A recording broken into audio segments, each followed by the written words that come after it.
The tradition started by his family. So, instead of ghosts and goblins inside of the Bailey house, it looked like a Christmas wonderland. A noise on the couch drew his gaze. Emma lay sleeping with her arm curled around a photo album. He gently took the album and tucked a blanket around her. Ryan must have been working late again. Heading into his bedroom, he tossed the album on the bed before stripping on his way to the shower. 15 minutes later, with a towel rubbing at his hair, he climbed into bed and pulled the album closer. It was filled with pictures of him and his sister Emma with their parents as they were growing up. Him in high school, her in middle school. They had managed 1 year of high school together before he graduated and went off to college. He flipped the pages, his eyes landing on each picture of friends with him or Emma, or of them both together. The next page held a picture of him and 5 or 6 of their friends with Emma, along with his ex-boyfriend. His ex had left him a year ago.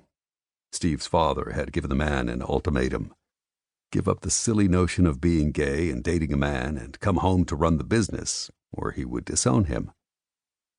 After 3 years together, Steve had packed his stuff and left. Justin had never been so glad in his entire life. The photo was taken at one of the very few times Steve had allowed him to go anywhere other than school. Justin had only been allowed to go to the party accompanied by Steve.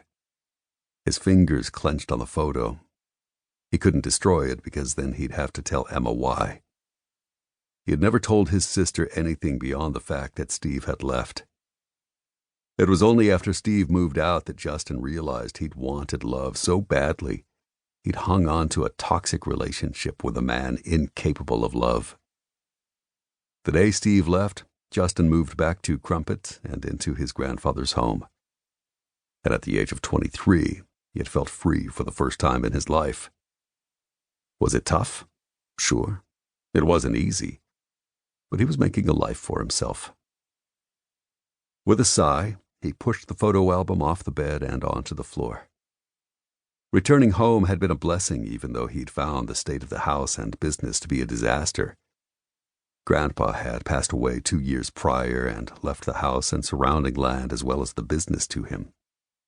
Because he had been away at college and then living with Steve, his sister, Emma, had moved in after their grandfather's death and tried to take care of the place and business.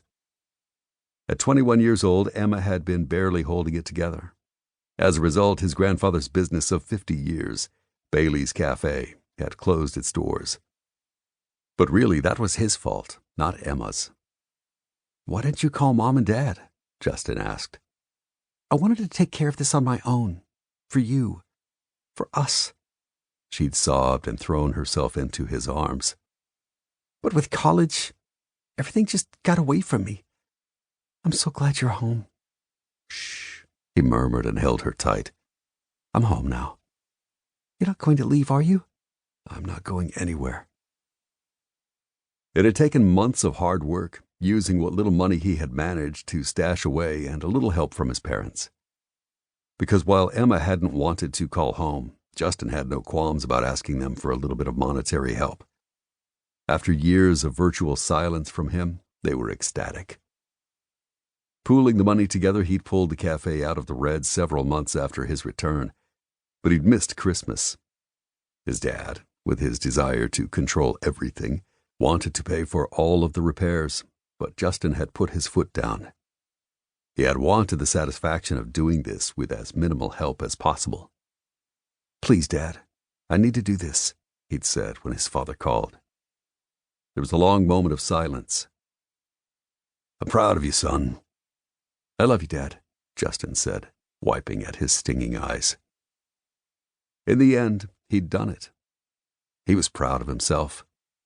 Not bad for the ripe old age of 24. That was young by society's standards, but some days he felt 100 years old. While Christmas was a family tradition, the Baileys hadn't been able to come together at all since his grandfather's failing health and subsequent death. Plus, Justin's own problems had kept him away. This year, he had plans. It would be his second Christmas since the breakup with Steve, but the first one since the reopening of Bailey's Cafe.